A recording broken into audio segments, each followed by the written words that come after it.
6 short title, The Last Radio Show one-line theme. A small-town radio host's final broadcast sparks a wave of emotional confessions, healing an entire community before he vanishes forever. Paragraph 1. In the heart of Stillwater, Minnesota, population 18,000, there stood an old brick building that housed WZLP 95.5 FM, the last true local radio station in the area. For over 30 years, Eddie Malloy, a grizzled 60-80 soulful voice and a taste for jazz and Sinatra, had hosted the Midnight Rest. It aired 5 nights a week, from 10 p.m. to 2 a.m., playing requests, telling stories, and listening to callers vent their heartbreaks, hopes, and everything in between. Eddie was a mystery to most. He lived alone, had no known family, and avoided public appearances. Still, he was a legend in town. His voice had become a kind of comfort food to thousands across counties, especially the night owls, the truckers, the lonely teenagers, and Then one Monday evening in October, Eddie opened his show with a soft piano track and a cryptic message. "Tonight will be my last show. No reruns, no goodbyes, just stories. Yours and mine." The phone lines lit up immediately. Everyone wanted to know why. Was he sick? Retiring? Dying? But Eddie didn't answer. Instead, he started the show with a story of a runaway girl who once called in, 20 years ago, crying on the line, and how that night changed them both forever. Paragraph 2. The phones rang non-stop, but instead of offering answers, Eddie opened the lines for confessions anonymous, raw, and sometimes heartbreaking. One caller, a middle-aged woman with a shaky voice, confessed she hadn't spoken to her daughter in 12 years because of one bad argument. "I always meant to call her back," she said. "I just didn't know how." Another man, an 84-year-old farmer, broke down talking about his late wife. "I never told her that. I blamed myself for her fall. But I did, every day." Eddie, calm and warm, responded to each with grace.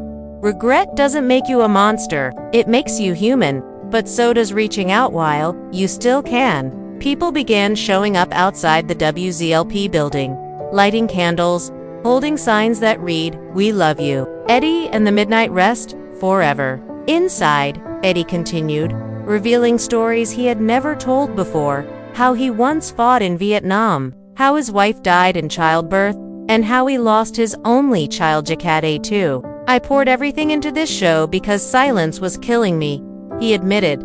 "But now, I need peace, not just rest." The final hour approached, and Eddie's voice trembled slightly. "You've been my family. And tonight, I want you to talk. Not just to me, but to each other. Don't wait until someone's last broadcast to say what matters." Paragraph 3. As the clock ticked past 1 a.m., the calls shifted from confession to reconciliation. A trucker on I-94 called in and asked if someone named Tina was listening. "Tina from I forgive you," he said, "and I love you. If you're out there, call me." A high school senior named Marcus admitted to stealing from his neighbor's garage years ago and asked for forgiveness. The neighbor who was also listening called in minutes later and said, "All's forgiven. Son, come help me clean it out next weekend." The show became a symphony of healing. A nurse who had quit her job due to burnout announced she was real. A widower named Frank said Eddie's show helped him survive his first year of grief. "Your voice gave me something to live for." Eddie remained mostly quiet, letting the community carry the final hour. But when 1:55 a.m. arrived, he came back on. This isn't just radio. It's a reminder that we all matter, even when we feel invisible. He played Nat King Cole's Smile and whispered, "Stillwater, you gave me rest. Now it's your turn to give it to each other." He ended the show not with a farewell but with the same line he had used for 30 years. "Good night, dreamers. Hold tight. Morning is coming." And then, silence. Paragraph 4. By 7 a.m., news had spread like wildfire. Malloy was gone. His studio chair was empty. The lights were off, no sign of him at his home. A handwritten note left on the control board read, "Thank you for listening." The town went into mourning. WZLP aired nothing for 3 days, then resumed with only instrumental music. People called in, just to leave voicemails to Eddie, crying, laughing, remembering.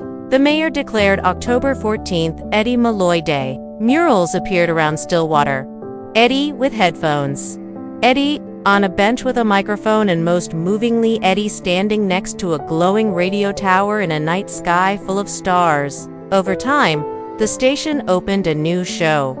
The second hour, hosted by rotating locals who shared stories in Eddie's spirit. But Eddie himself was never found. Some believed he went off-grid to die peacefully. Others believed he started anew somewhere else. Rumors even spread of a mysterious man running a small AM station in northern Canada, playing jazz and calling himself the Night Watchman. What mattered more, though, was the legacy. A generation raised on his voice now raised their own. People made calls they'd put off for years. Apologies were made.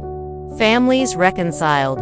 Strangers shared benches and tears, and through it all, his voice remained not on the air, but in their hearts. Because sometimes, the greatest sound isn't music, it's the courage to speak and the grace to be heard.